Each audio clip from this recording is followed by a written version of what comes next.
जंग का नया दौर ईरान में भी जारी है। 3 दिन से ईरान पर हमले हो रहे हैं। दर्जन भर से ज्यादा लोग मारे गए। हॉर्मुज़ फिर ब्लॉक होता नजर आया। तेल गैस की सप्लाई प्रभावित होने लगी, मगर ट्रंप को कोई फर्क नहीं पड़ता। पहले कहते हैं सीज फायर खत्म, अब कहते हैं अब ईरान बात करना चाहता है तो बात करेंगे। सवाल ये नहीं कि बातचीत का नतीजा क्या होगा, सवाल ये है ईरान कितना झुकेगा।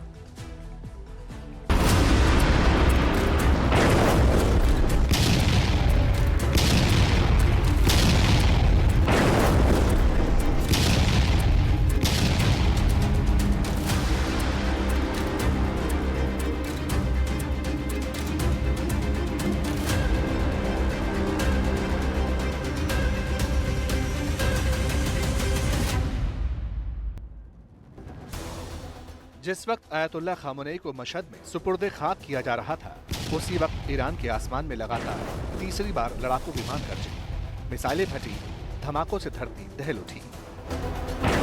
लेकिन जानते हैं सबसे हैरान करने वाली बात क्या है? इस तीसरे और नए हमले की जिम्मेदारी लेने के लिए दुनिया का कोई देश सामने नहीं आया। ये हमला किसने किया? किसने ईरान के सीने पर आधी रात बम बरसाए? क्योंकि अमेरिका कहता है यह हमला उसने नहीं किया, इजराइल भी पल्ला झाड़ रहा है। इसलिए यह सवाल इस वक्त दुनिया का सबसे बड़ा सस्पेंस बन चुका है। खाड़ी के गलियारों से जो खबरें छनकर आई हैं, वो इशारा करती हैं कि इस अदृश्य हमले के पीछे वो अरब देश हो सकते हैं जिनके तेल के कुओं और गैस प्लांट्स को 2 दिन पहले ईरान ने झुलसाया था।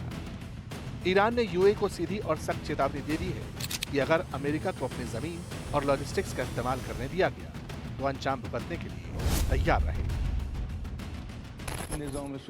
हमें अमेरिका से उनके सहयोगियों से बदला लेना होगा। अमेरिकी राष्ट्रपति से सुप्रीम लीडर की मौत का बदला लेना होगा।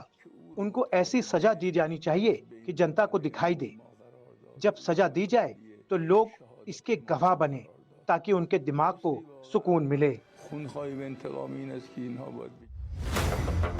धमकियों का दौर जारी है, लेकिन ईरान जिद पर अड़ा है और मुझ पर सीना ताने खड़ा है। ईरान इसे अपनी सबसे बड़ी वॉर गेम यानी युद्ध की सबसे बड़ी कमाई मानता है। तेहरान का साफ कहना है कि हॉर्मुज से वही जहाज गुजरेगा जो ईरान के बनाए रास्तों और निर्देशों का पालन करेगा। लेकिन अमेरिका और उसके सहयोगी देशों को ईरान का ये वन साइडेड रूल यानी एक छत्र राज मंजूर नहीं है। ब्रिटेन की समुद्री सुरक्षा एजेंसी ने हॉर्मुज के लिए अपने थ्रेट अलर्ट को सबसे ऊंचे स्तर पर बरकरार रखा है। कतर और तुर्की जैसे देश बैकडोर डिप्लोमेसी के जरिए युद्ध को रोकने की कोशिशों में जुटे हैं। कतर के वार्ताकार तेहरान पहुंच चुके हैं, लेकिन शांति की उम्मीदें इस वक्त बारूद के ढेर के नीचे दबी हुई नजर आती हैं।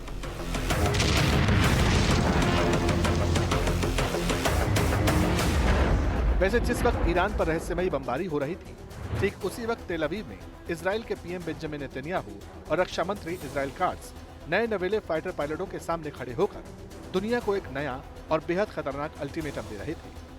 नेतन्याहू ने साफ लफ्जों में कहा, इजराइल किसी कीमत पर ईरान को परमाणु हथियार नहीं बनाने देगा। युद्ध अभी खत्म नहीं हुआ है। पुरानी चुनौतियों के साथ साथ नई चुनौतियां भी सामने आ रही हैं। सत्ता के समीकरण बदलते रहते हैं। हम इस पर अपनी राय रखते हैं। हम हर स्थिति के लिए तैयार हैं और हम एक बात जानते हैं, हम हमेशा अपने दुश्मनों से ज्यादा मजबूत होना होगा। लेकिन बात सिर्फ बयानों तक महदूद नहीं है। इजराइल ने जो सबसे बड़ा दांव खेला है वो है उसके नए डिफेंस बजट की परिकल्पना 350 बिलियन शेकल्स यानी करीब 116 अरब डॉलर। अगले 1 दशक के लिए भारी भरकम बजट को मंजूर किए जाने की योजना है और ये सीधा संकेत है कि इजराइल अब आत्मनिर्भर जंग की तैयारी कर चुका है।